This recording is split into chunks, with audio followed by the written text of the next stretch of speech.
देखिए, हमारे विभाग की जो एक तो पीडब्ल्यूडी है, पीडब्ल्यूडी के अंदर हम जहाँ जहाँ भी ज़रूरत है वहाँ रिपेयर करने का काम करते हैं, पैच वर्क भी, और नई कारपेट की जो रोड है वो भी हम कारपेट करने का काम करते हैं, क्योंकि 30,152 किलोमीटर है टोटल रोड पीडब्ल्यूडी की हरियाणा प्रदेश के अंदर, और उसमें लगभग 5,000 किलोमीटर के नया कारपेट हम करते हैं, जो पुरानी जो हो जाती है इस सर्कल में लगभग 5 साल में उनका नंबर आ जाता है। तो हमने क्वालिटी पर विशेष ध्यान दिया। हमने अधिकारियों से, मैंने डिपार्टमेंट संभालते ही कहा कि क्वालिटी के साथ हम कोई समझौता नहीं करेंगे, अच्छी क्वालिटी की रोड हम बना करके लोगों को देने का काम करेंगे, प्रदेश के लोगों को। और इसी तरीके से चाहे वो पब्लिक हेल्थ की बात है, हम जहाँ जहाँ ज़रूरत है नया वाटर वर्क्स बनाने की वाटर वर्क्स बना रहे हैं, जहाँ बूस्टिंग स्टेशन की ज़रूरत है वहाँ बना रहे हैं, चाहे वाटर टैंक नए बनाने की बात है वो भी बना रहे हैं। जल जीवन मिशन के तहत हमने गाँवों के अंदर पाइपलाइनें बिछाने का काम किया, नए वाटर वर्क्स बनाने का भी काम किया है, और अमृत योजना के तहत शहरों के शहरी क्षेत्र के अंदर भी चाहे पाइपलाइन बिछाने की बात हो, चाहे कोई बूस्टिंग स्टेशन बनाने की बात हो, बनाने का काम किया है। जो हमारे देश के यशस्वी प्रधानमंत्री नरेंद्र भाई मोदी जी का नारा है कि हर घर में नल और नल में स्वच्छ जल, उसको साकार करने का हम पूरा प्रयास अपनी तरफ से कर रहे हैं। सर,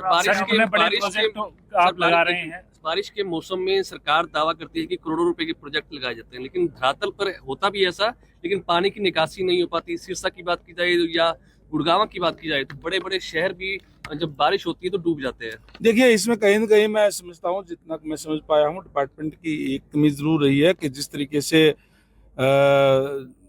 आगे का अगर हम विजन लेके चलते हैं तो ये समस्याएं नहीं आती। जब आबादी जितनी होती है उसी के हिसाब से वो जो कोई हम प्रोजेक्ट अगर बना देते हैं तो आने वाले समय में आबादी बढ़ती है तो उस पर दिक्कत परेशानियां आती है। हमने कहा है अधिकारियों को कि जब भी कोई भी सरकार जो है, कई बार जो आउटर कॉलोनियां है और है उनको लेती है, तो मान लो एक कॉलोनी के अंदर 1,000 प्लॉट है, बने हुए 250 मकान है, तो 250 के हिसाब से प्रोजेक्ट ना बनाए, पूरे कॉलोनी जब डेवलप होगी और उसके अंदर आबादी आएगी उस हिसाब से बनाएंगे तो ये दिक्कत परेशानी नहीं होगी। फिर भी हम इन समस्याओं को दूर करने के लिए सुपर स्क्र मशीन भी खरीद करने का काम कर रहे हैं, और उससे आने वाले समय में ताकि दिक्कत और परेशानी उसमें ना आए। सर, सिरसा की बात करें तो लगभग 58 करोड़ का भी प्रोजेक्ट पूरा भी नहीं हुआ है। उससे पहले एक बूंद भी पानी के ड्रेनेज की यहाँ सिस्टम नहीं है। आप शहर के अंदर कहीं भी जा सकते 40 करोड़ की और डिमांड 40 करोड़ की और डिमांड क्या नहीं है? स्टॉर्म वाटर प्रोजेक्ट लगाया गया है। हाँ, वो अभी तक कामयाबी नहीं हुआ है सर। 40 करोड़ जब की वो और डिमांड लगाया गया है, अगर मुझे अब पता नहीं कौन से प्रोजेक्ट की बात आप कर रहे हैं। अगर कोई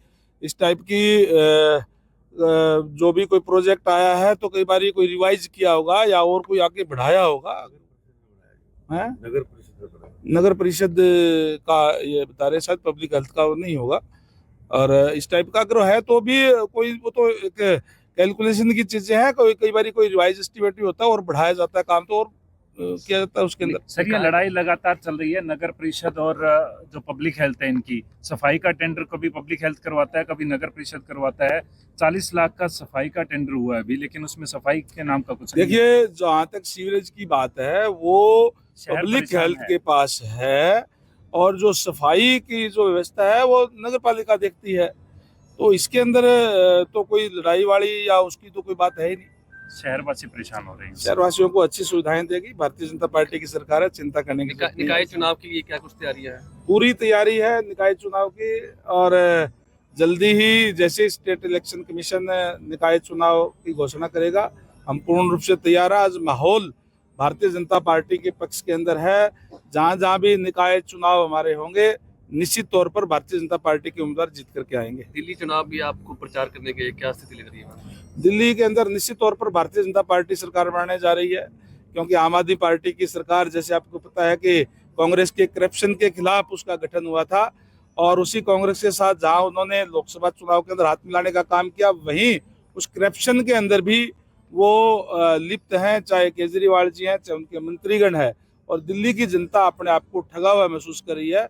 निश्चित तौर पर दिल्ली की जागरूक जनता है, देश की राजधानी है, डबल इंजन की सरकार बनाएंगे ताकि हमारे देश की राजधानी और सुंदर हो। केजरीवाल के खिलाफ एक और जो कार्रवाई शुरू हो गई है, मनी लैंडिंग की जो है, अब सहमति ईडी को मिल गई है।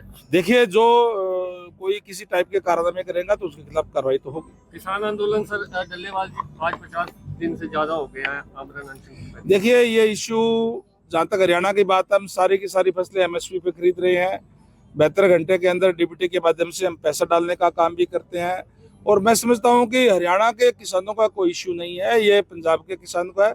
पंजाब सरकार को उनसे बातचीत करके मामले को समाप्त करवाना चाहिए। बीजेपी 3 की जो 100 दिन है वो पूरे होने वाले हैं, कितनी उपलब्धि अब तक रही और आगे क्या रहेगी?